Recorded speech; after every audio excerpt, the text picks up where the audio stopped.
وعلى آلك وأصحابك يا محبوب رب العالمين۔ تمام حمد و ثنا، تعریف و توصیف اللہ جل مجدہ الکریم کی ذات پاک کے لیے، جو خالق کائنات بھی ہے اور مالک شہاب بھی۔ اللہ جل وعلا کی حمد و ثنا کے بعد حضور نبی اکرم، شفیع امم، رسول محتشم، نبی مکرم، اللہ کے پیارے، امت کے سہارے، رب کے محبوب، دانائے غیور، مالک رقاب امم، فخر عرب و عجم، والی کون و مکان، سیاہ لا مکان، سید انس و جان، سرور لالا رخاں، نیر تاباں، سر نشین مہوشاں، ماہ خوباں، شہنشاہ حسینہ، تتمہ دوراں، سر خیر زہرہ جمالاں، جلوہ صبح ازل، نور ذات لم یزل، باعث تکوین عالم، فخر آدم و بنی آدم، نیر بطحا، رازدار ما اوہا، شاہد ما طغا، صاحب علم نشرہ، معصوم آمنہ احمد مصطفیٰ، حضرت محمد مصطفیٰ صلی اللہ علیہ وسلم کے حضور ناز میں اپنی عقیدتوں، ارادتوں اور محبتوں کا خراج پیش کرنے کے بعد، معزز محترم محتشم معزز مہمانان عالی قدر، سامعین، خواتین و حضرات، السلام علیکم ورحمۃ اللہ وبرکاتہ۔ صلاۃ معاشرہ کے نام سے معنون آج کی یہ تقریب منعقد ہے۔ چند لمحوں کے لیے کچھ باتیں آپ کے گوش گزار کروں گا۔ اللہ تعالیٰ میری زبان پہ کلمت الحق جاری فرمائے۔ میں اور آپ اللہ تعالیٰ کی مخلوق ہیں، اور اللہ تعالیٰ نے ہمیں بے مقصد پیدا نہیں کیا، اور جو کچھ ہم کر رہے ہیں یہ اس کا ایک حساب ہے جو ابھی لکھا جا رہا ہے۔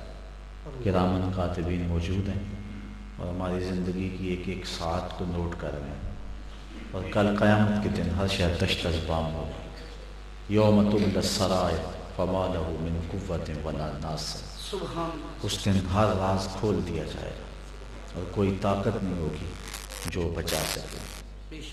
آج دولت کے بل بوتے پہ کسی کی کوئی بات نہیں کرتا اور چھپے ہوئے راز پوشیدہ ہی رہتے ہیں، لیکن اس دن سارے راز کھول دیے جائیں گے۔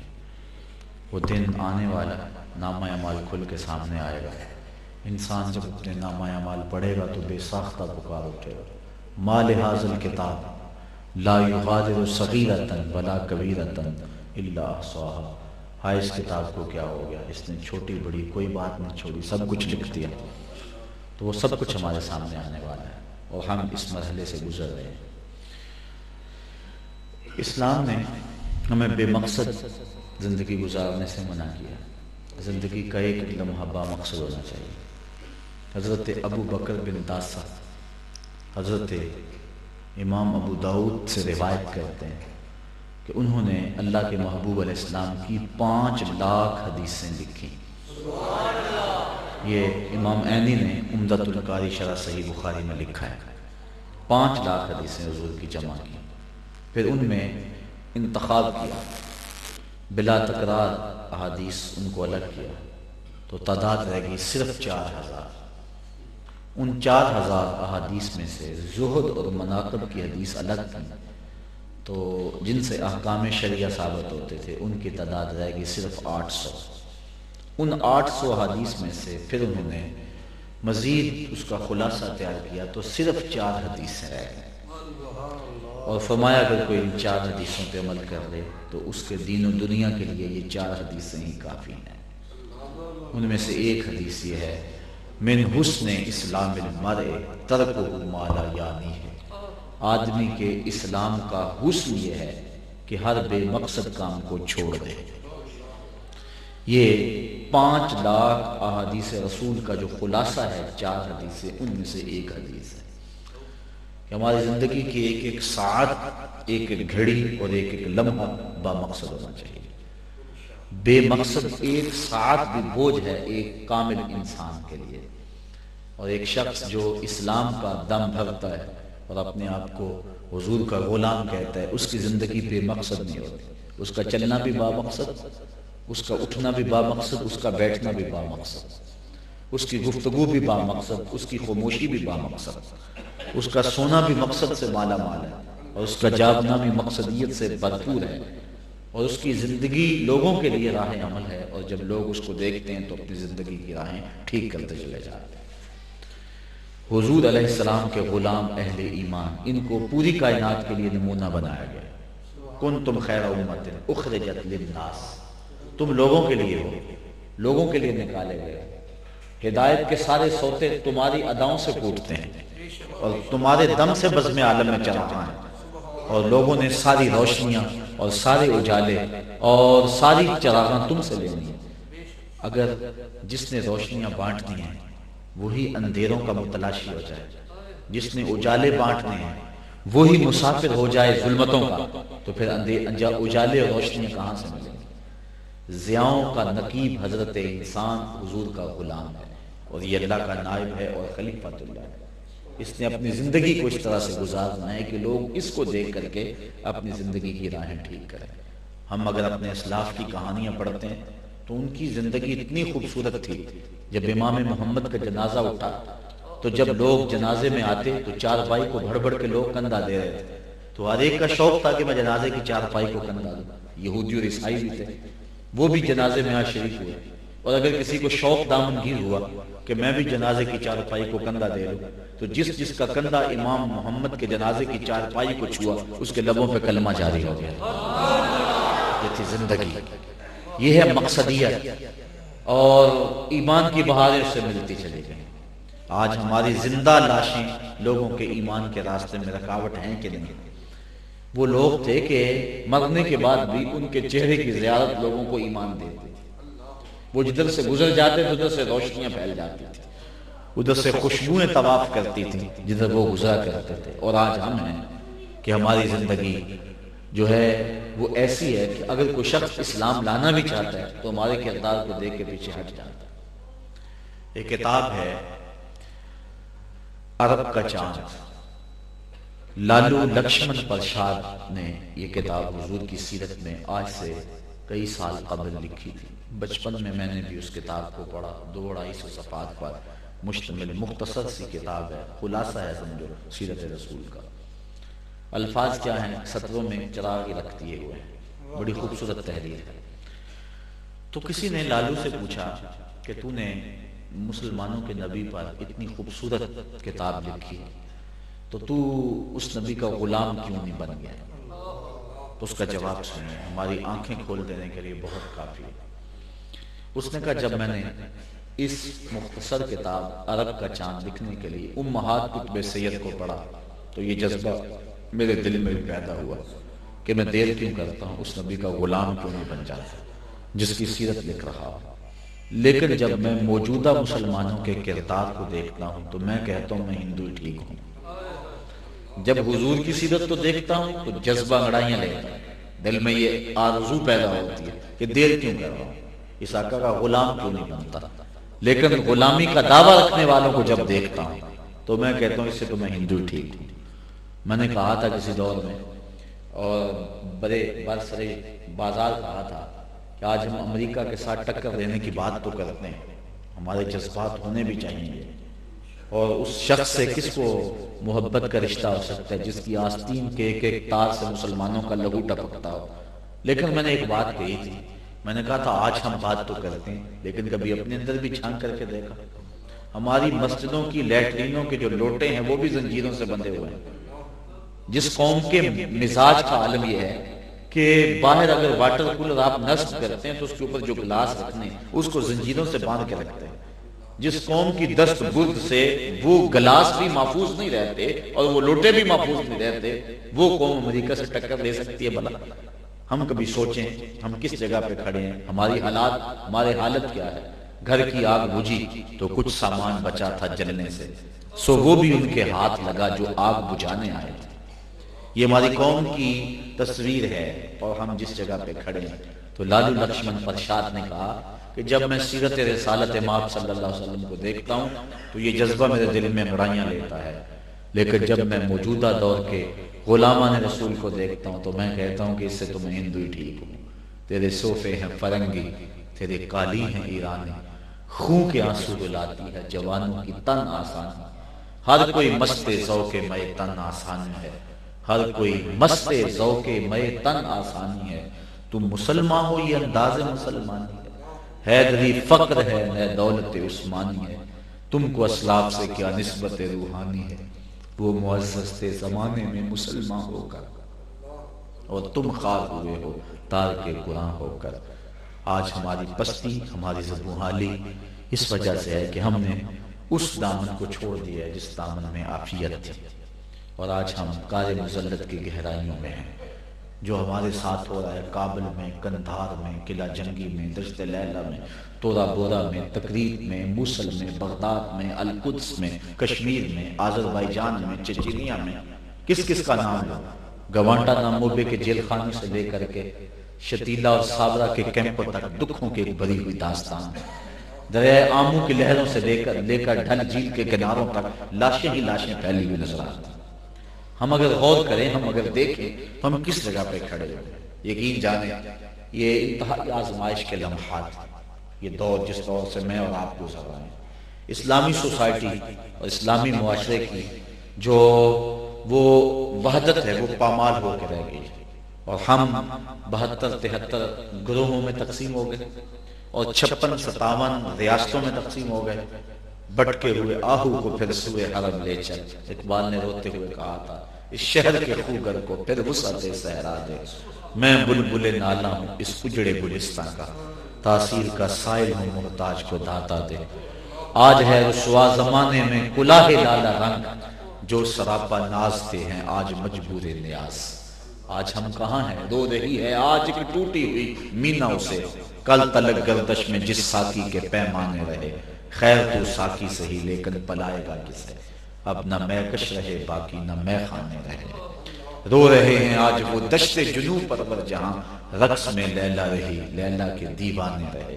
آج اگر ہم اپنی تاریخ دیکھتے ہیں تو بڑی تابناک تاریخ ہے ہماری، بڑی روشن تاریخ ہے، لیکن آج جس جگہ پہ ہم کھڑے ہیں یہ ایک دکھڑا ہے، یہ ایک درد کی کہانی ہے۔ یقین جانیے گا زندگی کی ترتیب قائم نہیں رہتی جب ہم اپنے ماضی کو دیکھتے ہیں اور موجودہ حالات کو دیکھتے ہیں۔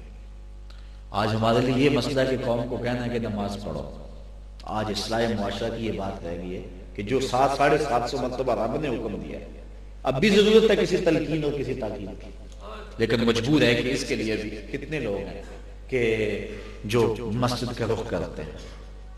اللہ کا تو ایک مرتبہ کہہ دینا ہی کافی ہے نا، وہ کہہ دے کہ نماز پڑھو کافی ہے، رب ہے، مالک ہے، خالق ہے، لیکن اس کی شفقتیں اور اس کی مہربانیاں دیکھیے کہ وہ 750 مرتبہ کے قریب مختلف سیغوں سے ہمیں تلقین نماز کرتا ہے، اور ہم ہیں کہ لمبی تان کے سوئے ہوئے ہیں۔ صبح چڑیاں بھی اپنے گھونسلوں سے باہر نکل آتی ہیں، حشرات الارض بھی اپنی بلوں سے باہر نکل کے وہ بھی رب کے نام کے نغمے پڑھتی ہیں، اور حشرات الارض بھی تسبیح بول رہے ہوتے ہیں، اور یہ جو اشرف المخلوقات ہے جس کے سر پہ خلافت الہیہ کا تاج ہے، یہ لیٹا ہوا خراٹے لے رہا ہے۔ شرم نہیں آتی ہے کہ یہ تیرا منصب کیا ہے اور منصب کے تقاضے کیا تھے، اور تو اس وقت بھی لیٹا ہوا ہے، اس کو بھی اٹھانا پڑے گا، اس کو بھی جھنجھوڑنا پڑے گا، اس کو بھی اس بات پہ گھنٹہ باز کرنی پڑے گی کہ نماز پڑھنی چاہیے۔ جو اشرف المخلوقات ہے جس کے تقاضے یہ ہیں، کن تم خیر امت، تو بہتر امت ہے، تو لوگوں کے لیے مثال بدنا تھا، تیرے سجدے کی جو ہے تیرے سجدوں کو دیکھ کر زمانے نے اللہ کے حضور جھکنا تھا، تیری تسبیح کو دیکھ کر زمانے میں ایک نغمہ بپا ہو جانا تھا، اور تجھے مائل کرنا ہے، تجھے قائل کرنا ہے کہ تو اللہ کے حضور سجدہ کیا کر، نماز واجب ہے تیرے اوپر، فرض ہے تیرے اوپر، تو آپ مسجد کا رخ کر۔ یہ بھی سے بتانا پڑتا تھا، یہ بھی دور آنا تھا۔ صحابہ تو فرماتے ہم مومن اور کافر میں فرق ہی نماز سمجھتے تھے، جو نماز پڑھتا تھا ہم سمجھتے تھے مومن تبھی تو پڑھتا ہے، اور جو نہیں پڑھتا تھا ہم سمجھتے تھے پکی بات ہے کافر ہے، اگر مومن ہوتا تو نماز ضرور پڑھتا، تصور ہی نہیں تھا کہ مومن ہو اور نماز نہ پڑھے۔ لیکن آج جس معاشرے میں ہم جی رہے ہیں، جہاں ہم زندگی گزار رہے ہیں، میں آپ ذرا سوچیں کہ اگر مجھے اس بات پہ گفتگو کرنے کے لیے کہا جائے تو میں 2 گھنٹے گفتگو کر بھی دوں گا، لیکن میں حیران ہوں کیا مجھے اس پہ گفتگو کرنی چاہیے، اس پہ ابھی کوئی گنجائش موجود ہے کہ میں نماز کے لیے ذہن تیار کروں، جبکہ یہ فرض ہے اور 750 مرتبہ رب نے کہا ہے، اور قیامت کے دن جو بے نمازی ہے اس کو سب میں کھڑا کر دیا جائے گا جس میں حامان اور قارون کھڑے ہوں۔ کوئی گوارا کرتا ہے کہ مجھے سب میں کھڑا کر دیا جائے؟ یہ کوئی برداشت کرتا ہے؟ قیامت کے دن کچھ لوگوں کو جہنم کی طرف دھکیل کے لے جایا جا رہا ہو اور انہیں لوگ پوچھیں گے یار تم تو بڑے اچھے تھے، کیا ہوا تم جہنم کو کیوں جا رہے؟ تو وہ کہیں گے لم نکن من المصلین، ہم نماز نہیں پڑھا کرتے تھے، ہم نماز نہیں پڑھا کرتے تھے، یہ سبب ہوا ہمارے جہنم میں جانے کا۔ تو صاحب ذرا دیکھیے تو صحیح کہ ہم کس جگہ پہ کھڑے ہیں۔ ہمارا نبی علیہ السلام، ان کی ذات ستودہ صفات تو یہ ہے، کان رسول اللہ اشد حیا من الازرا، حضور تو کنواری لڑکی سے زیادہ شرم و حیا کرنے والے تھے۔ اور آج ہماری آنکھیں بے لگام ہو گئی، آج ہمیں پتہ ہی نہیں کہ اٹھنے والی نگاہ ہم اگر کسی عورت پہ ڈال رہے ہیں تو ہم ان گزرگاہوں سے ہماری بہن نے بھی گزرنا ہے۔ ہم نے کبھی سوچا اس کے اوپر؟ ہماری سوچیں گندی ہوگی، ہمارے خیال جو ہے وہ کتنے پلید اور کتنے غیر طاہر ہو گئے، اور ہماری نظروں کے اندر سے حیا چھن گیا، جو کہ مومن کا زیور ہے۔ حیا ایمان کا شعبہ ہے، ایمان حیا نہیں ہے تو ایمان ہی نہیں ہے۔ تو اب اس پہ بھی ہمیں درس دینے کی ضرورت ہے، جبکہ یہ انسان کی فطرت ہے، یہ اندر سے بات اٹھتی ہے۔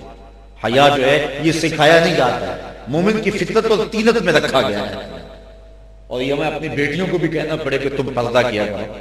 کیا ہمارے لیے حضرت سیدہ خاتون جنت سیدہ فاطمہ زہرا کی مثال کافی نہیں کہ جن کے جو ہے وہ بالوں کو کبھی سورج نے بھی نہیں دیکھا تھا، اور جب وہ قیامت کے دن آئیں گی تو آواز آئے گی یا معاشر الجمع غضوا ابصارکم، اے مجمع حشر میں لوگوں اپنی نگاہوں کو نیچا کر لو، لأن فاطمہ بنت محمد حتی تمر، اس لیے کہ محمد نبی کی بیٹی گزرنا چاہتی ہے۔ تو کیا ہم اپنا مقتدا اور ہم اپنا امام اور اپنے آقا و مولا کی اس بیٹی کو ہماری خواتین اپنا جو ہے وہ ماڈل نہیں بنا سکتی؟ ان کو اپنا نمونہ ہے، اسوہ حیات زندگی کا جو ہے وہ نمونہ نہیں بنا سکتی ہیں؟ یہ بھی بتانا پڑے گا، یہ بھی سبق پڑھانا پڑے گا۔ یہ تو عورت کی فطرت کے اندر یہ بات داخل ہے۔ اقبال نے کسی دور میں کہا تھا کہ یہ بات عورت کی حقیقت ہی کرے فاش، مجبور ہے معذور ہے مردان خرد مند، کیا چیز ہے آرائش و قیمت میں زیادہ، آزادی نسواں یا زمرد کا گلو بند۔ یہ عورت ہی بتا دے کہ اس کے لیے آرائش کس میں ہے۔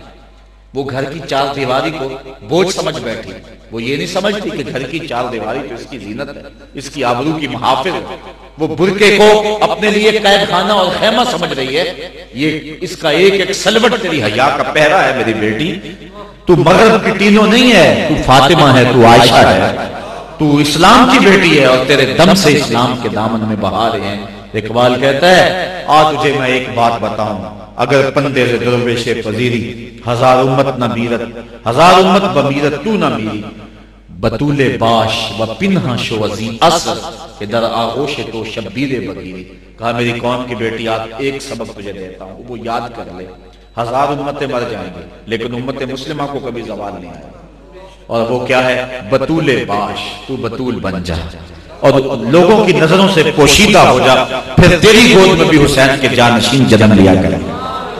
اس راستے پہ چل کے تو دیکھ، کسی نے کہا تھا نا اچھی مائیں دے دو تو تمہیں اچھی قوم دے دوں، تو ہمارے پاس کتنا روشن استعارہ ہے، کتنی روشن مثال ہے سیدہ فاطمہ الزہرا رضی اللہ تعالیٰ عنہ، جن کے آنچل کو دیکھا نہ مہر و ماہ، سورج نے بھی جن کے آنچل کو نہ دیکھا تھا، اس ردائے جو ہے وہ نزاکت پہ لاکھوں سلام، وہ کیسی ردا تھی اور کیسی چادر تھی، گو اس کے اوپر پیوند لگے ہوئے تھے، 17 پیوند تھے اس چادر پہ، لیکن پیوند تھے، داغ تو نہیں نہ کوئی تھا۔ آج اجلی چادروں پر بھی داغ ہیں، لیکن وہ چادر کیسی تھی؟ پیوند تو تھے لیکن داغ کوئی نہیں تھا۔ آج میری قوم کی بیٹی اگر اس چادر کو اپنے سر پہ اوڑھ لے اور حیا کے پہرے اپنی نگاہوں پہ بٹھا لے اور اپنے حسن کی حفاظت کرے تو ایک اچھی قوم ترتیب پائے گی، لیکن ماں جب جھاڑو دیتی ہوئی بھی جو ہے وہ برہنہ ڈانس دیکھ رہی ہوگی تو بیٹا کل ولی تو پیدا نہیں ہوگا، اور بیٹے کی تربیت ایسی تو نہیں ہوگی۔ جب ماں قرآن کی لوریاں دیا کرتی تھی تو بیٹے قطب الدین بختیار کاکی بن کے نمودار ہوا کرتے تھے۔ ماں جب شکر کی پڑیا رکھ دیتی تھی تو بیٹا بابا فرید ہوا کرتا تھا۔ ماں جب ام الخیر تھی تو بیٹا غوث اعظم ہوا کرتا تھا۔ تو جب مائیں ایسی تھی تو بیٹے بھی ایسے تھے، اور جب مائیں ڈانس کرتی ہیں تو بیٹا جو ہے وہ اداکاری بنے گا، اور کیا کریں گے۔ اس لیے ہم نے اپنی قوم کے اس رویے کو بدلنا ہے۔ جس قوم میں حیا نہیں رہتا، جس معاشرے میں حیا نہیں رہتا، اس معاشرے کی اساس ختم ہو جاتی ہے، اور اسلامی معاشرے کی اساس حیا ہے۔ حیا ہے تو سب کچھ ہے، حیا نہیں ہے تو کچھ بھی نہیں ہے۔ کاش کہ میری قوم کے بیٹی گھر میں سمٹ جائے اور اس کو اپنی آبرو سمجھے اور اپنے پردے کی حفاظت کرے اور اپنی زندگی میں اپنی آبرو کا پہرا دے، اور پھر دیکھنا کہ معاشرے کے اندر کیسی تبدیلی آتی ہے۔ اس عنوان سے بہت باتیں ہیں کہنے والی۔ اگر ماں اور بیٹے کا رشتہ ہے، اولاد اور ماں باپ کا رشتہ ہے، بیوی اور خامد کا رشتہ ہے، یہ سب معاشرت میں چیزیں آتی ہیں۔ ہمسائے کا ہمسائے کے ساتھ حقوق کا معاملہ ہے، یہ بھی معاشرت میں شے آتی ہے۔ آج ہمارا حال یہ ہے کہ ہمارے گھر میں تو گھی کے چراغ جل رہے ہیں، لیکن کبھی سوچا ہم نے کہ ہماری ہمسائیگی میں کیا ہے؟ ہم نے تو شادی کے موقع کے اوپر اتنی آتش بازی کی، بعض میں بتاتے پھرتے 3 لاکھ روپے لگ کے آتش بازی کی، لیکن یہ بھی سوچا کہ اسی گلی کے دوسرے کونے پہ بیوہ کی یتیم بچیاں بوڑھی ہو رہی تھی اور ان کا کوئی رشتہ مانگنے کے لیے نہیں آ رہا تھا، اور اگر تم نے اس مال سے ان کی شادی کر دی ہوتی تو اللہ کتنا راضی ہوتا، لیکن ہم نے کبھی اس پہ غور کیا؟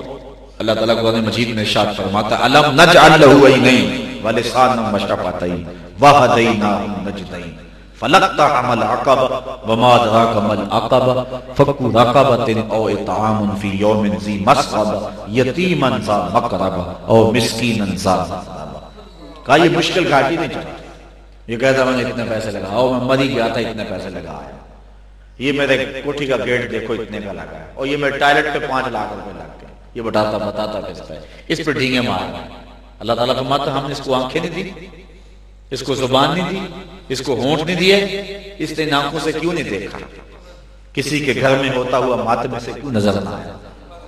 اس کے ہاں تو کتنی ڈشیں روز پکتی ہیں، اس کو وہ لوگ نظر نہ آئے جو نانے شبینہ کو بھی ترستے ہیں۔ یہ تو روزانہ پوشاکیں بدلتا ہے، لیکن وہ بچیاں نظر نہ آئیں کہ جن کے جسم کے اوپر پیبند لگے ہوئے کپڑے ہیں اور گھر سے نکلا ان کے لیے جو ہے وہ مسئلہ ہے، لیکن مجبوراً ان کو نکلنا پڑتا ہے اور وہ جا کے کسی کی مزدوری کرتی ہیں بیٹیاں ہوگا، ان کو کبھی اس کا خیال نہ آیا، کبھی اس کا لحاظ نہ آیا۔ الم نجعل له عینین، ہم نے اس کو 2 آنکھیں نہ دی، ہم نے اس کو 2 کان نہ دیے، ہم نے زبان نہ دی، اس کو ہونٹ نہ دیے، یہ کیوں نہیں دیکھتا، یہ کیوں نہیں سنتا، یہ کیوں نہیں کسی کی فریاد پہ جو ہے وہ دھیان دیتا، یہ کیوں کسی کا دکھا نہیں دیکھتا؟ اس کو اپنی خوشیوں کا یہ متوالا ہے، اسے پتا نہیں ہے کہ اگر ہمسایہ بھوکا سو جائے تو 40 دن نماز قبول نہیں ہوتی۔ یہ بڑا نمازی بنا پھرتا ہے، یہ بہت بڑا نمازی ہے۔ اللہ تعالیٰ نے سورہ ماعون کے اندر ارشاد فرمایا فَوَيْلٌ لِّلْمُصَلِّينَ الَّذِينَ هُمْ عَنْ صَلَاتِهِمْ سَاهُونَ الَّذِينَ هُمْ يُرَاعُونَ وَيَمْنَعُونَ الْمَاعُونَ۔ وہ نمازیں پڑھتے پھرتے دکھاوے کی ٹکریں ہم کی، کہا حال یہ ہے کہ ہم سائے کو برتنے کی کوئی چیز بھی نہیں دیتے اور نمازیں پڑھ رہے ہیں۔ ان کی نماز ان کو یہ سکھایا ہے، لوگوں کو دونوں ہاتھ سے لوٹ رہا ہے، ہر سال جا کے حج کر آتا ہے اور حج کر کے چھری تیز کر لیتا ہے، کیا حج نے یہ سکھایا؟ حج تو کچھ اور درس دیتا ہے، وہاں تو کپڑے تفاخر کے اتار کے لباس پہن لیا ایک جیسا، اور امیر غریب ایک صف میں ایک ہی بولی بولتے ہوئے نظر آتے ہیں، اور یہ کیا ہے؟ وہاں تو شیطان کو کنکر مارتا ہے، یہاں آ کے اس کو مقتدا مان لیا اس نے سمجھا ہی نہیں مقصد حج کو، اس نے سمجھا ہی نہیں مقصد نماز کو، اس نے سمجھا ہی نہیں ہے روزے کے مقصد کو۔ فاقہ کاٹ کے غریب کے فاقے کو معلوم کرنا تھا کہ فاقے کی تکلیف کتنی ہوتی ہے، اور پھر فطرانہ لے کر گھومنا تھا اور کسی فقیر کا گھر ڈھونڈنا تھا، اور پھر زندگی میں دکھیوں کے دکھ بانٹنے تھے، یہ تھا مقصد۔ لیکن اس نے یہ مقصد حاصل ہی نہ کیا، اس نے مقصد ہی نہ پہچانا۔ تو اگر ہمسایہ بھوکا سو جائے تو 40 دن تک نماز قبول نہیں ہوتی۔ حضور علیہ السلام نے فرمایا کہ ہمسائے کے جو حقوق ہیں ان میں سے سب سے ادنا حق یہ ہے کہ اپنے گوشت کی خوشبو سے اسے تکلیف نہ دو۔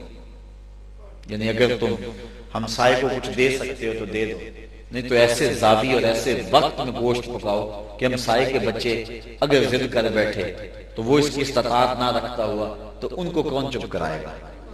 کبھی اس پہ بھی غور کیا ہم نے؟ کبھی اس پہ بھی ہم نے توجہ دی؟ حضور علیہ السلام نے تو یہ فرمایا کہ بیوہ کے سامنے اپنی بیوی سے پیار نہ، غریب کے سامنے اپنی دولت کی نمائش کرنے سے روکا ہے۔ اسلام کا مزاج ہے۔ حضور کی مجلس لگی ہے، ایک صاحب آ کے بیٹھ گئے، عرض کی حضور میرا بیٹا گم ہے، صبح سے مل نہیں رہا، دعا کرتے مل جائے۔ حضور دعا کرنے لگے تو ایک شخص جو ابھی آیا تھا باہر بیٹھا تھا کہنے لگا حضور میں بھی دیکھ کر آیا ہوں، فلاں باغ میں بچوں کے ساتھ اس کا بچہ کھیل رہا ہے۔ بس سنا تو دوڑ لگا دی، کہا اسے روکو، روک لیا گیا، کہا بڑی جلدی، حضور آپ جانتے ہیں ایک باپ کے جذبات، صبح سے بچہ نہیں مل رہا، اب خبر پہنچی ہے تو جلدی ملنا چاہتا ہوں، اڑ کے جانا چاہتا ہوں۔ اس کی ماں الگ رو رہی ہے، ماں کی ممتا کی ماری ہوئی ماں کو بھی تسلی دینا چاہتا ہوں. فرمایا ضرور جاؤ، میں روکتا بھی نہیں، لیکن میری ایک بات سن لو، جب باپ کے کنارے جانا تو اس کو بیٹا کہہ کے آواز نہیں دینا، اس کو جو نام رکھا اس نام سے پکارنا، اور اس کی ضرورت اگر میں بیٹا کہہ کے پکار لوں تو حرج بھی کیا ہے. فرمایا تم نہیں جانتے، ہو سکتا ان بچوں میں کوئی یتیم بچہ بھی کھیل رہا ہو، اور جب تم اپنے بچے کو بیٹا کہہ کے پکارو گے تو یتیم بچوں کے دل میں بات آئے گی، کاش میرا باپ ہوتا تو آج مجھے بھی بیٹا کہہ کے پکارتا. یہ اسلام کا مزاج ہے، یہ دین ہے ہمارا، یہ اسلام کی صورت گری ہے، اور اسے اسلام کہتے ہیں. اس روح کے اندر اسلام ہو تو کیوں کشش نہیں ہوگی؟ کیوں لوگ اسلام کے دامن میں نہیں آئیں گے؟ ہم جو ہے صرف نعروں کے اسلام پہ یقین رکھتے ہیں، ہم صرف جو ہے وہ چند رسوم و رواج کے اسلام پہ یقین رکھتے ہیں، یا اس بات پہ بھی ہم نے کبھی غور کیا؟ ہم نے کبھی شادی کی تو دیکھا کبھی کہ ہم کسی کو دکھ نہ دیں؟ ہم نے تو چار پائیوں پہ بچھا دیا جہیز اس کا، اور ایک عورت کو بھیجا، جاؤ جا کے پورے محلے میں بتاؤ کہ ہماری بیٹی کا جا کے جہیز دیکھ جاؤ. اس کو کہتے ہیں وہ کھالا، ہمارے دیہاتوں میں کہتے ہیں رسمیں وہ کھالا. اللہ اکبر، جا کے دیکھ جاؤ ہماری بیٹی کا جہیز. لوگ آئے، جہیز دیکھا، واہ واہ کی، لیکن یہ کسی نے نہ سوچا کہ جہیز دیکھنے والوں میں یتیم بچیاں بھی آئی ہوں گی، اس مزدور کی بیٹی بھی آئی ہوگی جو صبح کلی والا ڈبہ اٹھا کے مزدوری کے لیے جاتا ہے، اڈے پہ بیٹھ جاتا ہے، بوڑھا ہونے کی وجہ سے کوئی قبول نہیں کرتا. وہ کہتا ہے مجھے 10 روپے کم دے دینا، لیکن اسے سارے چھوڑ کے چلے جاتے ہیں. اور جب وہ دوپہر کو واپس خالی پلٹتا ہے گھر کو تو کوئی اندازہ کر سکتا ہے اس کے قدم کتنے بوجھل ہوتے ہیں. آج وہ بیوی کو کہہ کے گیا تھا کہ جو پیسے ملیں گے اس کا آٹا لے کر آؤں گا، تو جب وہ خالی پلٹتا ہے تو گھر کا دروازہ عبور کرنا، دہلیز عبور کرنا اس کے لیے پل صراط سے کم نہیں ہوتا ہے. اور اندر جو ہے وہ کپڑے سی کے اپنے جہیز کی چیزیں بنانے والی بیٹیاں جب اپنے باپ کو خالی آتے ہوئے دیکھتی ہیں تو پھر جو حالت ان کے اوپر ہوتی ہے کوئی لفظوں کے اندر جو ہے وہ اس کا اندازہ کر سکتا ہے. تمہاری بیٹی کا جہیز دیکھنے کے لیے اس مزدور کی بیٹیاں بھی آئیں، اس یتیم اور بیوہ ان کی یتیم بیٹیاں بھی آئیں. تارا ٹوٹتا سب نے دیکھا، یہ نہ دیکھا ایک نے بھی، کس کی آنکھ سے آنسو ٹپکا، کس کا سہارا چھوٹ گیا. کاش کہ ہم نے اس نقطہ نگاہ سے بھی سوچنا شروع کیا ہوا ہوتا اور اس نظر سے بھی دیکھنا شروع کیا ہوتا. ہمارے معاشرے میں کتنے دکھ ہیں، ہمارے معاشرے میں کتنی تکلیفیں ہیں. ہم نے کچرے سے اپنی غذا تلاش کرتی ہوئی بیٹیوں کو بھی دیکھا ہے. آپ نے بھی یہ منظر دیکھا ہوگا. میں نے عید کے دن ایک منظر دیکھا کہ مچھلی بازار گیا اور مچھلی لینے کے لیے رکا تو وہ مچھلی کا سر کاٹ کے جو پھینک رہے تھے ایک نوجوان شاپر میں ڈال رہا تھا. میں نے اس کا بازو پکڑ کے کہا اسے کیا کرو گے؟ کہنے لگا اس کا شوربہ تو بنے گا. تو اب کیا کھانا تھا، کیا پینا تھا، اور کیا عید کی خوشیاں باقی رہیں گی؟ یہ ہمارا معاشرہ ہے. کتنے لوگ ہیں کہ جن کے گھر بے دور ہیں، اور کتنے لوگ ہیں. کرن نامی عورت نے، اور چھوٹی سی بچی 7 سال کی بچی تھی، یہ پچھلی عید کے موقع پر اس نے اپنے باپ سے کانچ کی چوڑیاں مانگی تھی، لیکن مزدور باپ یہ بھی نہ لا کے دے سکا تو وہ پھندے سے جھول گئی. لوگوں نے کہا ہے معصوم بچی نے خودکشی کر لی. میں نے کہا ذرا اسباب پہ بھی تو غور کرو. ایک طرف امیر کا بگڑا ہوا بچہ گولڈن سیب کا ایک کونا کاٹ کے دوسرا کتے کے آگے ڈال رہا ہے، اور دوسرا ہسپتال کے اندر تڑپتا ہوا بیوہ کا یتیم بچہ اپنی آخری آرزو کرتے ہوئے کہتا ماں میرا جوس پینے بڑا دل کرتا ہے، لیکن ماں اس کی یہ آرزو بھی پوری نہیں کر سکتی ہے. جس معاشرے میں یہ تفاوت ہو اور اونچ نیچ ہو اس معاشرے میں حسن کیسے آئے گا اور روشنی کیسے آئے گی؟ میرے آقا تو عید گاہ میں جا رہے ہیں، راستے کے اندر ایک بچے کو روتا ہوا دیکھا. کہا بیٹا آج تو عید کا دن ہے اور تم رو رہے ہو؟ اس نے کہا میرے باپ کا سایہ میرے سر پہ نہیں ہے. علامہ اقبال نے انجمن حمایت اسلام کے تحت ایک سالانہ مشاعرے کے اندر نالہ یتیم ایک نظم پڑھی تھی. اس کے اندر یتیم کے دکھڑے بیان کیے کہ جب چاند چڑھتا ہے بچے چھتوں پہ چڑھ کے چاند دیکھتے ہیں تو خوش ہوتے ہیں، نیچے آ کے اپنے ماں باپ کی باہوں میں جھول جاتے ہیں. لیکن یتیم بچہ جب چاند دیکھ کر نیچے اترتا نا دوسرے بچوں کے ساتھ تو جو پھر حالت اس کی ہوتی ہے اس کو پھر لفظوں میں بیان نہیں کیا جا سکتا. تو اقبال یتیم کے بازو سے پکڑ کر کے اس کو تصور میں کہتا ہے آ تجھے میں رسول کریم کے چوکھٹ پہ لے چلوں، تیرے غموں کا بداوا کہیں اور نہیں ہے، تیرے دکھوں کا سہارا وہی ہے. پھر حضور یتیم کو دیکھ کر کے امت کو کہتے ہیں گر تم سمجھو تو 100 باتوں کی یہ ایک بات ہے، آبرو میری یتیمی کی تمہارے ہاتھ ہے. ہم نے کبھی اس حوالے سے سوچا؟ حضور رک گئے، فرمایا بیٹا آج تو عید کا دن ہے. کہا میرے باپ کا سایہ سکتے نہیں، میری ماں موجود. حضور علیہ السلام اس کو گھر لے آئے اور حضرت سیدہ فاطمہ الزہرا سیدہ عائشہ صدیقہ رضی اللہ تعالیٰ عنہ سے کہا کہ جیسا لباس حسنین کو دیا گیا ایسا اسے بھی پہنا، ایسا لباس مل گیا. کھانا مل گیا، پھر حضور نے ایک انگلی سے حسنین کریمین کو تھاما، ایک سے اس بچے کو تھاما. اللہ اکبر. اس کی آنکھوں میں چمک دیکھیے، احساس محرومی دور کرنے کے لیے مزید کہا اما ترضى ان محمدن ابوکا و عائشہ تو اموں کا و فاطمہ بنت محمد اختوں کا. بیٹا کیا تو پسند نہیں کرتا کہ محمد تیرا باپ لگے، عائشہ تیری ماں لگے اور فاطمہ تیری باجی لگے؟ اس نے کہا یہ رشتے مل جائیں تو پھر مجھے اور کیا چاہیے. کہا آج کے بعد یہ رشتے تیرے ہوئے. اور پھر حضور اس کو عیدگاہ کی طرف لے جا رہے ہیں، وہ حضور کی انگلی تھامے جا رہے ہیں، اور بھی بچے اپنے ماں باپ کے ساتھ جا رہے ہیں، لیکن وہ بچہ زبان حال سے کہتا ہے تھا تو یتیم، لیکن آج یتیمی کا مزہ آ گیا. محمد عربی کی انگلی تھام کے جا رہا ہے. جب دکھیوں کے دکھ یوں بٹائے جائیں، وہ کیا کسی نے کہا تھا نا کہ یہ الگ بات ہے کہ تم آئے ہو تو کوئی نہیں، ورنہ درد تو یہاں ہزار رہتے ہیں.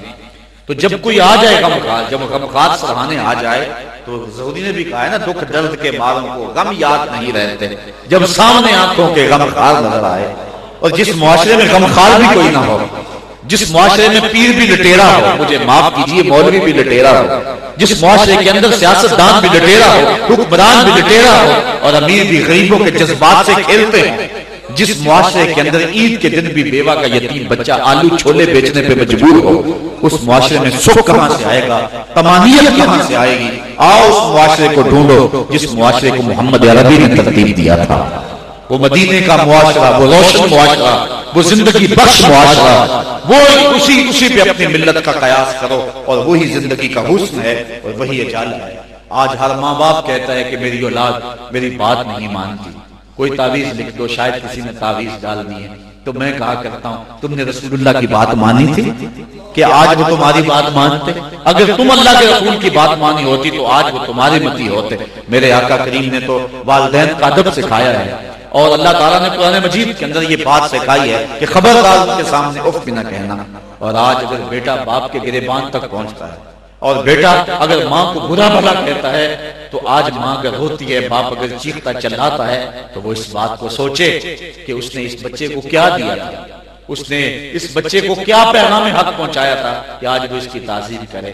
اور یہ بچہ بھی سوچے آج میں اپنے باپ کے گریبان تک پہنچ رہا ہوں، کل میری بھی اولاد میرے گریبان تک پہنچے گی. وہ کوئی اپنے باپ کو اٹھا کر نہر میں پھینکنے گیا تھا نا، تو اس نے کہا 2 قدم آگے پھینکنا. اس نے کہا یہاں کیوں؟ کہا یہاں میں نے اپنے باپ کو پھینکا تھا. تو آج اگر کرو گے تو کل بھر لو گے. گندم از گندم بروئے جو جو از مقافات عمل غافل مشو.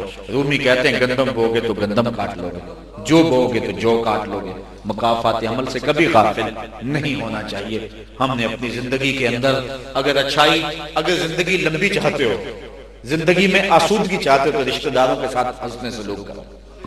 ایک روایت میں حضور سے سوال کیا گیا حضور بہترین صدقہ کون سا ہے؟ تو فرمایا جو ناراض رشتہ دار کو دیا جائے، ناراض بھی ہو نادار بھی ہو، اور تم سے الجھتا ہو، تمہارے سے اس کا شریکہ ہو، اور تم کہتے اس کو تو اور دباؤ نا، لیکن اس ناراض اور نادار غریب کو جب دو گے تو اس کا ثواب زیادہ ہے، کیونکہ یہ نفس میں بڑا شان ہے. یہ تو میری مخالفت کرتا ہے اور میں اسی طاقت دوں، لیکن اللہ کی رضا کے لیے وہ دینا ہوگا. تو فرمایا اس کا ثواب سب سے زیادہ ہے صدقات کے اندر. ہم نے کبھی اس بات سے سوچا؟ ہم دوسروں کو تو دیتے ہیں اور اپنے رشتہ داروں کو نظر انداز کر دیتے ہیں، بلکہ دینا بھی کیا اللہ کی رضا کے لیے تو اللہ ماشاءاللہ بہت تھوڑا ہے. آج تو ہم عید کے اوپر اگر کسی کو عیدی بھی دیتے ہیں تو وہ 7 اخباروں کے فوٹوگرافروں کو بلا کے باقاعدہ ان غریبوں کی تصویر بھی چھپواتے ہیں کہ یہ عید پیکج فلان اعظم صاحب دے رہے ہیں یا فلان چودھری صاحب دے رہے ہیں. غریبوں کی غربت کا مذاق اڑاتے ہو، ان کی غربت کا تماشا تم نے لگایا ہوا ہے. اگر تم اس جگہ پہ ہوتے تو پھر تمہارا کیا حال ہوتا؟ اللہ تعالیٰ نے اگر تمہیں زیادہ دے دیا ہے تو یہ تمہارا کمال تو نہیں ہے، نہ یہ عقل و خرد کی وجہ سے دولت ملتی ہے، نہ کسی جو ہے وہ خاندانی پس منظر کی وجہ سے، یہ محض اللہ کی تقسیم ہے. میاں صاحب تو فرماتے ہیں بے وقوفاں دے نوکر ویکھے دانش مند سیانے. ایسا بھی تو ہوتا ہے کہ انگوٹھا چھاپ ایم پی ہے لیکن جو ہے وہ ایم اے پاس اس کا ملازم ہے آگے. تو یہ دولت نہ تو کثرت مال کی وجہ جو ہے، نہ تو کثرت علم کی وجہ سے ہے، اور نہ خاندانی پس منظر کی وجہ سے ہے. یہ تو اللہ کی تقسیم ہے. اللہ نے دولت والوں کو دولت دے کر آزمایا اور غربت کی چکی میں پیس کر غریبوں کو آزمایا. اس کی بھی آزمائش، اس کی بھی آزمائش. اور حضرت عبداللہ ابن مبارک فرماتے ہیں ہمیں دولت دے کر بھی آزمایا گیا اور غربت دے کر بھی آزمایا گیا. غربت کی آزمائش میں تو ہم پورے نکل آئے، لیکن دولت کی آزمائش میں ہم پورے نہ نکل سکے. یہ بڑا مشکل سا امتحان تھا. اور آرزویں بے قابو ہو جاتی ہیں. جب گھر میں جو ہے وہ دولت کی ریل پیل ہو تو بچے آوارہ ہو جاتے ہیں. اور غریب کو حقیر جاننا یہ سب سے بڑی خرابی ہے جو ہے وہ دولت مند کی. جب اس کے پاس دولت آ جاتی ہے غریب کو تو کچھ سمجھتا ہی نہیں. گھر سے اپنے بچوں کو سکول لے کر نکلتا ہے، پیدل جا رہے ہوتے ہیں غریب کے راستے بھی راستے میں، اور انہوں نے بھی اسی کے قریب اسکول میں جانا ہوتا ہے، تو کبھی اس کو توفیق نہیں ہوئی کہ ان کو بٹھا کے لے جائیں. وہ کہتا ہے میرے بچوں کے اسٹیٹس میں فرق آئے گا. یہ کیسی جو ہے وہ انانیت اور کیسی فرعونیت ہے. بچے تو ایک جیسے ہوتے ہیں، ان کے جذبات تو ایک جیسے ہوتے ہیں. تو غریب کے گھر میں پیدا ہونے والا بچہ جو ہے وہ بھی کھیلنے کے لیے چاند مانگ سکتا ہے، اس کے بھی جذبات ہوتے ہیں. تو ہم نے کبھی اس حوالے سے نہ سوچا، اور آج ہمارا معاشرہ جو ہے وہ دکھوں سے دو چار ہے. صاحبو اگر معاشرے کی اصلاح چاہتے ہو آؤ محمد عربی کا دامن تھام لے. ساری خیریتیں اور سارا نور اور ساری روشنی حضور کے قدموں میں ہے. وہ معاشرہ جو بگڑا ہوا تھا اور بھیڑیوں کی طرح ایک دوسرے کو کاٹنے کے لیے دوڑتے تھے، جب حضور کے دامن پناہ میں آئے تو مواقعات مدینہ کی مثال ہمارے سامنے. بھائی بھائی بن گئے، اپنا آدھا مال دوسرے بھائی کو دے دیا. جس کی 2 بیوی ہیں جس نے کہا اگر تو چاہے تو میں ایک کو طلاق دے دوں تیرے لیے. یہ کتنی بڑی بات تھی، اور عرب عورت سے بہت زیادہ محبت کرنے والی قوم ہے، لیکن انہوں نے اس بات کے لیے بھی آمادہ اور تیار ہو گئے. یہ ان کا مزاج تھا اور ان کے بھائی چارے کی کہانی تھی جو مواقعات مدینہ کی صورت کے اندر ظاہر ہے. یہ کتنی روشن مثال ہے ہمارے لیے. اور آج ہم کیا ہیں؟ ہمارے ہاں کمی نہیں ہے، ہمارے پاس نہ دولت کی کمی ہے نہ کسی اور شے کی کمی ہے.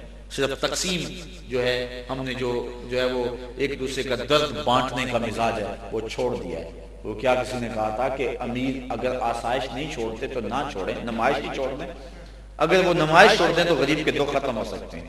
شادی بیاہ کے موقع پہ جو کلچر متعارف ہوا ہے اور جس انداز سے غریب آپ اندازہ نہیں کر سکتے کہ جس کی بیٹیاں ہیں اور کفاف تھوڑا ہے، ذرائع آمدن تھوڑے ہے، اس کی راتوں کی نیندیں کس طرح چاٹ ہوتی ہیں. کوئی رشتہ نہیں پوچھتا اس گھر میں جس گھر میں جو ہے وہ دولت نہ ہو. یہ کیسا معیار بن گیا؟ سب کچھ موجود ہے، حسن ہے، حسن ہے، جو ہے وہ اچھی شہرت ہے، نیک نامی ہے، سب کچھ ہے، لیکن دولت نہیں ہے تو کچھ بھی نہیں ہے. وہ کیا کسی نے کہا تھا کہ جب صوبان کی حکمت، لقمان کی بصیرت اور جو ہے متنبی کی ذہانت اور سب کچھ ایک ذات میں جمع ہو جائے، والمرء مودم فلیس له قدر بمقدار درہم. عربی شاعر کہتا ہے کہ ساری خصوصیتیں ایک شخص میں آ جائیں لیکن وہ شخص ہو غریب تو فرمایا اس کی قدر ایک کوڑی کے برابر نہیں ہے. اور اگر اس کے پاس دولت کے انبار ہیں، چاہے اسے کسی چیز کا پتہ نہیں ہے، تو وہ کیا کہا تھا ساغر نے اپنے عہد کا دکھڑا کہتے ہوئے کہ میری غربت نے اڑایا میرے فن کا مذاق، تیری دولت نے تیرے عیب چھپا رکھے.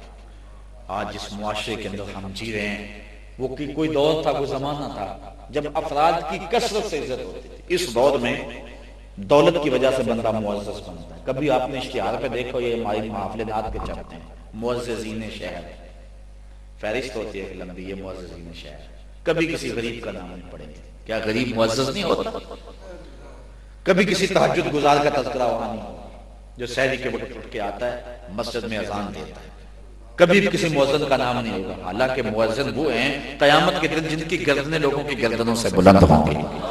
یہ مؤذن کبھی مسجد کے اس بوڑھے مؤذن کا کسی نے دیا مؤذنین شہر کے اندر نام؟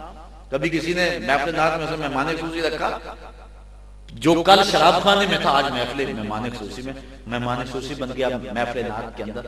اور اس نے سمجھا کہ مجھے ڈگری مل گئی کہ میں جو ہے وہ علماء و مشائخ کا بھی سرخیل میں ہوں، اور اس کی جو تربیت ہونی تھی وہ بھی اس کی رک گئی، نقصان ہوا اس کا بھی. اور قوم نے سمجھا کہ عزت تو اسی سے ملتی ہے، دولت سے ہی، شہرت سے ہی، وقار سے ہی. جو عزت ملے گی وہ ساری اس سے ملے گی. دولت ہوگی تو عزت ملے گی، اقتدار ہوگا تو عزت ملے گی. مسجد میں بھی عزت اس کے پاس، محفل نعت میں بھی عزت اس کے پاس. پیر کا بھی مقرب وہ ہے جو غریب ہے اس کو تو پیچھے بٹھا دیا کہ وہاں جا کے بیٹھو درخت کے پاس ساڑھے جو ہے وہ 3 لاکھ مرتبہ پڑھ یا حیو یا قیوم، تو وہاں پڑھتا رہے. اور جو امیر ہے اس کو حجرہ خاص میں جگہ مل گئی. پیر کے ہاں بھی وہی دولت عزت پائے، عالم دین کے ہاں بھی وہی عزت پائے، میرے ہاں بھی وہی عزت پائے، تو پھر کس کا جی چاہے گا کہ وہ جو ہے وہ تقوی کو معیار بنائے؟ یہ ہم نے کیسا سلسلہ بنا رکھا ہے. ہمیں اپنی مساجد کے اندر بھی انداز بدلنا ہوگا، اپنی محافل نعت میں بھی صورتحال بدلنی ہوگی. ہم نے اپنے آراس پر پیران نظام نے خانقاہی نظام جو مرتب کیا ہے اس پہ بھی نظر ثانی کرنی ہوگی اور اس پہ بھی غور و فکر و تدبر کرنا ہوگا. اور ہم نے اپنی نجی زندگی سے لے کر کے اپنی معاشرتی زندگی تک سب کو دیکھنا ہوگا اور اصلاح کرنی ہوگی۔ اگر ہم سوچیں گے کہ فلاں کرے گا تو ہم کریں گے، پھر تو نہیں ہوگا۔ میں اپنی ذات کا وارث اور مالک ہوں، مجھے میرے بارے میں پوچھا جائے۔ اگر آپ لوگ میری مانتے ہیں، آپ کو بات حق نہیں کہتا تو آپ کے بارے میں مجھے پوچھا جائے گا۔ آپ ایک گھر کے جو ہیں وہ ایک گھر کے سربراہ ہیں، ایک گلی کے سربراہ ہیں، ایک خاندان کے سربراہ ہیں، ایک ملک کے سربراہ ہیں، ایک محلے کے سربراہ ہیں۔ جو بھی آپ کا دائرہ اثر ہے اس میں اچھے کاموں کو رواج دینا شروع کر دیں، تو یقیناً اللہ کی رحمتیں آپ کے ساتھ ہوں گی۔ اور اپنی ذات سے ہر بندہ شروع ہو۔ اصلاح کا عمل ہی ایسا ہے کہ اپنی ذات سے شروع ہوتا ہے، لیکن عموماً یہ ہے کہ ہر بندہ کہتا ہے فلاں ٹھیک ہو تو پھر میں ٹھیک ہوں، جبکہ اصلاح اس کا معاشرہ جو ہے وہ فرد سے بنتا ہے، اور فرد سے جو ہے وہ خاندان بنتا ہے، خاندان سے پھر سیاست مدن، اور اس کے بعد جو ہے وہ اسی کو معاشرہ کہتے ہیں، سیاست مدن کو۔ تو فرد سے خاندان بنتا ہے، اور خاندان سے پھر جو ہے وہ ایک معاشرہ ترتیب پاتا ہے۔ مختلف خاندان جڑتے ہیں تو ایک معاشرتی رنگ بنتا ہے۔ تو اگر فرد اپنی اصلاح نہیں کرے گا تو معاشرے کی اصلاح کیسے ہوگی؟ میں فرد ہوں، آپ فرد ہیں، زید فرد ہے، عمر فرد ہے، میری بیٹیاں بہنیں مائیں سن رہی ہیں، وہ اپنی ذات میں خود فرد ہیں، اور پھر آگے چل کے انہوں نے اپنے معاشرے کی اصلاح کرنی، لیکن آغاز اپنی ذات سے کرنا ہے۔ اور اسلام نے ہمیں یہی مساج دیا۔ حضور علیہ السلام نے 40 سال تک اعلان نبوت ہی نہ کیا۔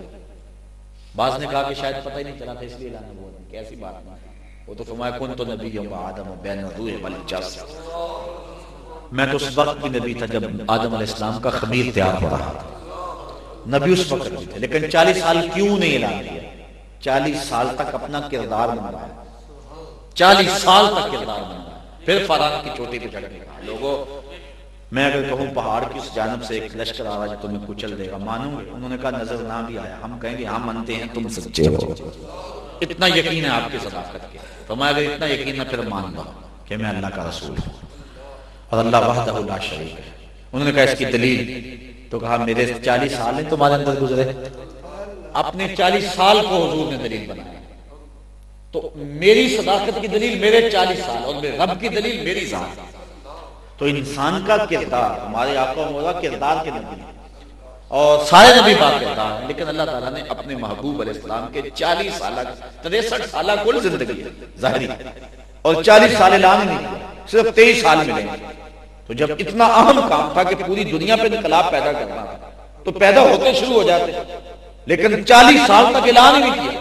حضرت عیسیٰ تو ماں کی گود میں کہہ رہے ہیں کہ میں اللہ کا نبی ہوں، حضور بھی کہہ رہے تھے، کام چونکہ بہت بڑا تھا، سفر بڑا لمبا تھا، پوری دنیا کے اوپر انقلاب پیدا کرنا تھا حضور نے، تو پیدا ہوتے کہتے میں اللہ کا نبی، شروع ہو جاتے اس دن سے، لیکن 40 سال تک نہیں بولے، 40 سال تک اپنا کردار پیش کرتے رہے، 40 سال تک کردار پیش کرتے رہے، اور یہ کردار تھا جس کی چمک سے بلال حبشی قربت میں آ گیا۔ ابو جہل اگر زبان سے کہتا تھا لاستا مرسلہ، لیکن اس کی امانتیں بھی حضور کے گھر میں پڑی ہوئی، یہ حضور کا کردار تھا۔ اگر ابو لہب پتھر مارتا تھا اور کانٹے اس کی بیوی بچھاتی تھی، لیکن ان کی امانتیں بھی حضور کے گھر میں پڑی ہوئی تھی، یہ حضور کے کردار کی کہانی۔ تو کردار ہے اپنی ذات سے شروع ہوں اور پھر آگے بڑھتے چلے جائیں، تو معاشرہ کیوں نہیں سمجھتا ہے؟ میں جو کہوں میں اس پہ خود عامل ہوں تو یقیناً میری باتیں ٹوٹی پھوٹی بھی ہوں گی، میرا لہجہ ٹھیک نہ بھی ہو، مجھے خطابت کا فن نہ بھی آتا ہو، پھر بھی بات دل میں اترے گی۔ اشہد بلال عند اللہ اشہد، بلال کے اشہد میں وہ مزہ ہے جو لوگوں کے اشہد میں بھی نہیں۔ یہ ہے پیچھے کردار کی چمک، لیکن اگر میرے کردار میں درستگی نہیں ہوگی، لفظ بڑے خوبصورت ہیں، ترتیب بڑی اچھی ہے، تو جگنوں کی طرح لفظ جو ہیں وہ ایک چمک تو دکھائیں گے اور تتلیوں کی طرح اپنا رنگ تو دکھائیں گے، لیکن دل میں اترنے کا فن نہیں جانیں گے۔ اس لیے میں اور آپ اپنے کردار کی اصلاح کریں، اپنے من کی خرابیاں دور کریں، اپنی ذات کو اچھا بنائیں۔ اگر کوئی چاہتا ہے میری عمر زیادہ ہو تو وہ رشتہ داروں کے ساتھ اچھا سلوک کرے، اگر وہ چاہتا ہے کہ مجھے سکون ہو جائے تو اس کا آسان سا طریقہ ہے کہ لوگوں کو سکون پہنچائے۔ جو لوگوں کو سکون پہنچاتا ہے اس کو خود سکون ہو جاتا ہے۔ کسی کو سکون پہنچانے میں جو تکلیف ہوتی ہے اس تکلیف میں بھی سکون رکھا ہوا ہے۔ کسی ڈوبتے ہوئے کو اگر پانی میں آپ جو ہے وہ کود کر کے اس کو نکالتے اس کی جان بچا لیتے ہیں تو آپ نے اپنی جان کو بھی تو خطرے میں ڈال لیا اور آپ کو بھی کئی ہوتے آئے، لیکن جب اس کی جان بچے گی تو پھر اپنے من سے پوچھنا کہ کتنا تسکین ملی ہے، اپنے آپ کو جو ہے وہ جان جوکھوں میں ڈال کر کتنا سکون ملا ہے۔ اگر خود فاقے رہ کر کسی غریب کا جو ہے وہ بندوبست کر دیا جائے، اور سنو اگر اپنی بیٹی کو کم دے دیا جائے اور کسی غریب کی بیٹی کے ساتھ شادی کر دی جائے، پھر دیکھنا شادی کا لطف کتنا آتا ہے، اپنی بیٹی کی شادی کا لطف کتنا آتا ہے۔ لیکن جو ہے وہ کتنا کچھ کیا اپنے نفس کی تسکین کے لیے، 3 لاکھ روپے کی آتش بازی بھی کر دی، ولیمے پر جو ہے وہ کتنے لاکھ روپے خرچ بھی کر دیا، بڑے بڑے وزیروں کو بھی بلایا کہ معاشرے میں رئیس کے بڑے تعلقات ہیں۔ سنو میرے آقا نے فرمایا شر الطعام طعام الولیمہ، بدترین کھانا ولیمے کا کھانا، جس میں غریبوں کو نہ بلایا جائے امیروں کو بلایا جائے، یہ بدترین کھانا۔ تو آج ہم اپنی دھاک بٹھانے کے لیے محلے پہ، برادری پہ، شریکہ برادری پہ، یہ بھی ایک مصیبت ہے شریکہ برادری۔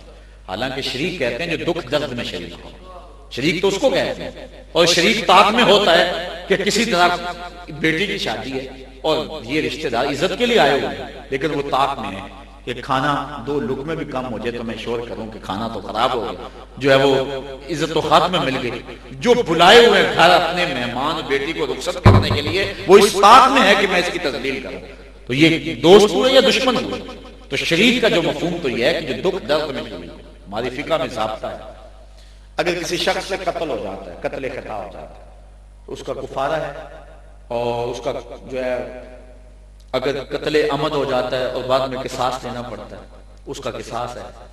تو اب وہ شخص جس سے قتل ہو گیا وہ اتنے قابل نہیں ہے کہ وہ اتنی رقم ادا کر سکے قصاص کے، یا جو ہے وہ کفارہ جو ہے وہ دے سکے یا دیت دے سکے۔ تو 500 اونٹ دیت بنتی ہے، تو وہ کتنے جو ہے وہ 100 اونٹ دیت بنتی ہے، تو وہ کہاں سے دے گا؟ وہ اتنی طاقت نہیں رکھتا ہے، تو پھر وہ اس کی جان بچانی ہے۔ تو یہ جس کو ہم شریکہ برادری کہتے ہیں، شریعت کہتی ہے کہ یہ سارے اکٹھے کر کے دیں گے اس کو اور اس کی جان بچائیں۔ ان کے اوپر واجب ہے کہ یہ اکٹھی کریں، یہ اپنے پیسوں سے نکالے، کیوں کہ یہ ان کا بھائی ہے، یہ ان کا رشتے میں شریک ہے۔ یہ ہے شریکہ برادری کا مطلب کہ جو دکھ درد میں شریک ہیں، پریشانی میں شریک ہیں، مصیبت آ جائے تو شریک ہے۔ لیکن ہم نے شریکہ برادری کا عجیب مفہوم بنایا ہوا ہے، اور وہ طاق میں رہے کہ کس طرح اس کی تذلیل کریں، اس کی بے عزتی کریں۔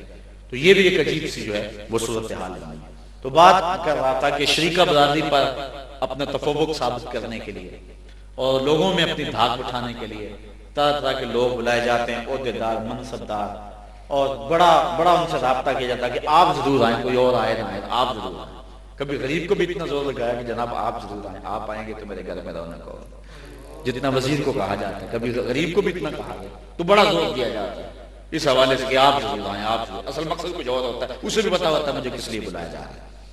تو یہ بڑا کچھ کیا جاتا ہے کہ میرے معاشرے میں پہچان ہو، میرا نام ہو، لاکھوں روپے ولیمے پہ لگ گئے، آتش بازی پہ لگ گئے، بہت کچھ لگ گیا، لیکن پھر بھی سکون نہیں ہے۔